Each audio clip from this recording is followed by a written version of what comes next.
हे दोन्ही पक्ष अस्तित्वात राहणार नाही.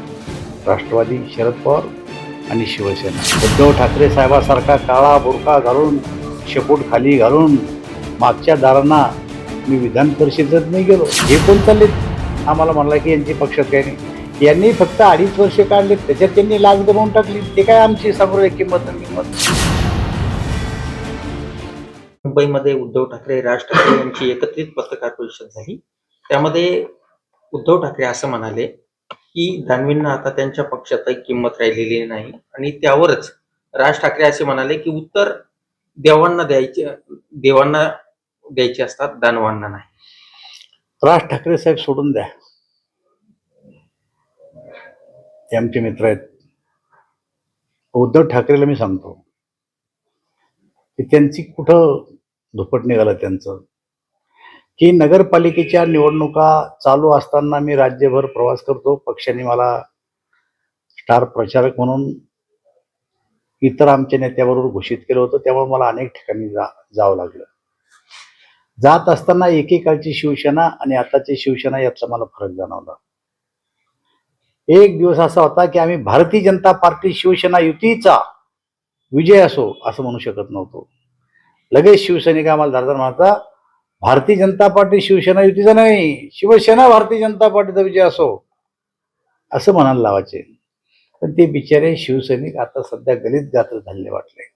आणि माझ्या लक्षात आलं या नगरपंचायतीच्या निवडणुकीमध्ये शिवसेना ही बिलकुल वीक झालेली आहे. आणि म्हणून मी सांगितलं की या महापालिका, जिल्हा परिषद आणि नगरपालिकेच्या निवडणुकीच्या नंतर हे दोन्ही पक्ष अस्तित्वात राहणार नाही. राष्ट्रवादी शरद पवार आणि शिवसेना. त्यामुळे यांचं धुपट निघलं. आणि पत्रकारांनी त्यांना विचारलं तेव्हा ते असं म्हणले की रावसाहेब दानवेला पक्षात काही किंमत नाही. ज्या पक्षानं मला 21व्या वर्षी पंचायत समितीचं सभापती केलं त्या पक्षात मला किंमत नाही. ज्या पक्षाने मला 2 वेळेस आमदार केलं त्या पक्षात मला किंमत नाही. ज्या पक्षानं मला 5 वेळेस खासदार केलं त्या पक्षात मला किंमत नाही. ज्या पक्षानं मला केंद्रात 2दा मंत्री केलं त्या पक्षात मला किंमत नाही. ज्या पक्षानं मला राज्याचा अध्यक्ष केलं भारतीय जनता पार्टीचा त्या पक्षात मला किंमत नाही. मी केवळ भारतीय जनता पार्टीचा अध्यक्ष नव्हतो, तर पार्टीत काम करताना अध्यक्ष असताना 7 वेळेस 35 वेळेस सतत निवडून मला लोकांनी दिलं आणि भारतीय जनता पार्टीने तो मान सन्मान मला दिला. उद्धव ठाकरे साहेबासारखा काळा बुरखा घालून शेपूट खाली घालून मागच्या दारांना मी विधान परिषदेत नाही गेलो. आणि गेले तर गेले 2.5 वर्षात फेल झाले. मी 35 वर्ष यशस्वीपणाने राजकारण केलं. माझी पक्षात किंमत नसती तर मला जे पद आता दिलेत हे पद भेटले नसते. मी साखर कारखान्यात चेअरमन राहिलो, मी बँकेचा चेअरमन राहिलो, मी दूध संघाचा डायरेक्टर राहिलो, मी मार्केट कमिटी चेअरमन राहिलो, मी खरेदी विक्री संघाचा चेअरमन राहिलो. हे माझ्या पक्षानं दिलेलं मला मोठेपण आहे. हे कोण चालले आम्हाला म्हणला की यांची पक्षात काही नाही. यांनी फक्त 2.5 वर्ष काढले, त्याच्यात त्यांनी लाच गमावून टाकली. ते काय आमची सांगू किंमत आणि किंमत. त्यामुळे त्यांनी त्यांचा पक्षपाव निवडणुकीनंतर सावरायची कोशिश करावं. अनेक तरुण कार्यकर्ते अजूनही त्यांच्या सोबत आहेत. पण जर का हे पक्ष संपुष्टात येत असेल तर तरुण आपलं भविष्य दुसऱ्या पक्षात शोधल्याशिवाय राहणार नाही आणि हा पक्ष संपुष्टात आल्याशिवाय राहणार नाही. ही माझं त्यांना उत्तर आहे. दादा, जास्तीत जास्त महापालिका कोणाच्या? भारतीय जनता पार्टीच्या. काल ठाकरे बंधू जेव्हा एकत्र आले तेव्हा त्यांनी असा विश्वास दर्शवला की मुंबईचा महापौर मराठी होईल. भारतीय जनता पार्टीचा होईल. आम्ही काही मराठा थोडी वर्ज आहे. आम्हाला मराठा म्हणून त्या मराठ्यांचं काय कल्याण केलं त्यांनी सांगा ना. आमच्याही पार्टीत आम्ही मराठीत, आमचे नेते मराठीत अनेक. मराठी म्हणजे काय? मराठी बोलणारा माणूस मराठी. भारतीय जनता पार्टी मुंबईच्या बाजूने आहे. मुंबईचा विकास व्हावा, मुंबईचे इन्फ्रास्ट्रक्चर वाढावं आणि मराठी माणसाचं कल्याण व्हावं अशी भारतीय जनता पार्टीची इच्छा आहे. सध्या निवडणुकीचे दिवस आहे. जालना महापालिकेसाठी भाजपची कशी तयारी सुरू आहे? तिकडून शिवसेनेकडून अशा प्रकारची मागणी होते की भारतीय जनता पक्षाने आमच्या सोबत युती करावी. 2 दिवसाचा अल्टिमेटम शिवसेना आमदार अर्जुन खोतकर यांनी दिलेले आहे. युती होणार की नाही, नक्की काय? भारतीय जनता पक्ष युतीसाठी सकारात्मक आहे. गेले 2 दिवस भारतीय जनता पार्टी अंतर्गत बैठका झाल्या. मी स्वतः, बबनराव लोणीकर, कैलास गोरंट्याल, आज संतोष दानवे, भास्कर आबा यांनी या जालना शहरात जे वॉर्ड आहेत त्या वॉर्डामध्ये आलेले जे उमेदवार आहेत त्यांच्या मुलाखतीनंतर एक आमचं रेकॉर्ड तयार केलं की मित्रपक्षाशी बसताना कोणत्या प्रकारचे वॉर्ड आपण मागितले पाहिजे, कोणते वॉर्ड निवडून येऊ शकतात, अशा प्रकारचं अंतर्गत भारतीय जनता पार्टीच्या रचना आम्ही अगोदर करून घेतली आणि त्यानंतर आता आम्ही युतीसाठी बसायला तयार आहे.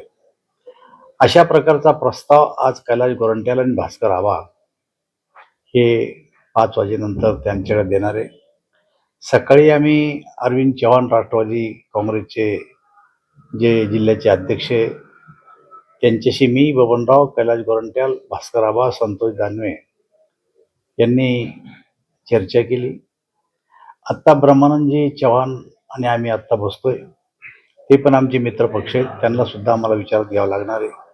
आम्ही केंद्रात आणि राज्यात त्यांच्यासोबतही सत्तेत आहे आणि त्यामुळं आता ही पहिली फेरी आमची संपली की मग संयुक्तरित्या भाजप, शिवसेना आणि RPIचा आठवले गट एकत्र बसून युतीबद्दल आम्ही चर्चा करू. मात्र उद्या आणि परवा या 2 दिवसात हा निर्णय नक्की होईल. जागा वाटपाबाबत काही प्राथमिक चर्चा झाली का तुमची? आता आम्ही आमचा प्रस्ताव तयार केला. शिवसेनेने महिनाभरापूर्वी एक पत्र दिलं होतं आम्हाला, राष्ट्रवादीने एक पत्र दिलं होतं आम्हाला, युतीची चर्चा करा. पण पत्र दिल्याच्या नंतर 1 महिना अगोदर कोण्याच पक्षाची युती होत नसते. आजही महाराष्ट्रामध्ये कोण्या एखाद्या जिल्ह्याची युती झाली आणि ती वर्तमानपत्रात किंवा चॅनलवर आली असं कुठंही चित्र नाहीये. केवळ एक पत्र द्यायचं आणि युती करा म्हणायचं, मला असं वाटतं हे सोयीचं नाहीये. युतीचा प्रस्ताव याचा अर्थ असा असतो की हे आमचा प्रस्ताव आहे, एवढ्या जागा आम्हाला पाहिजे, या ठिकाणी एवढे आमचे नगरसेवक आहे, तुमचं काय असेल तर सांगा. आणि मग दोघांचा प्रस्ताव घेऊन एकत्रितरित्या त्याचा अभ्यास केला पाहिजे आणि मग तिला युती केली पाहिजे. पत्र दिलं त्याला आपण प्रस्ताव मानू नये अशी आमची मित्रपक्षाला विनंती आहे. संयमानं, शांततेनं लोकांचा विश्वास संपादन करून आणि आपली इमेज कुठेही खराब न होता जर युती झाली तर त्या युतीला लोकांकडून सकारात्मक प्रतिसाद मिळेल. पण युती होण्याच्या अगोदर जर एकमेकावर आपण आरोप करत असाल आणि महापौराचा उमेदवार जर तुम्ही डिक्लेअर करत असाल तर या शहरातली जनता फार हुशार आहे आणि शेवटी या शहरातली जनता ही विकासाला मतदान देणार आहे. आमची इच्छा आहे, आम्ही पूर्णपणे सकारात्मक आहे. 100% असं वाटतंय आम्हाला की युती व्हावी आणि युतीसाठी आम्ही प्रयत्न करणार आहे.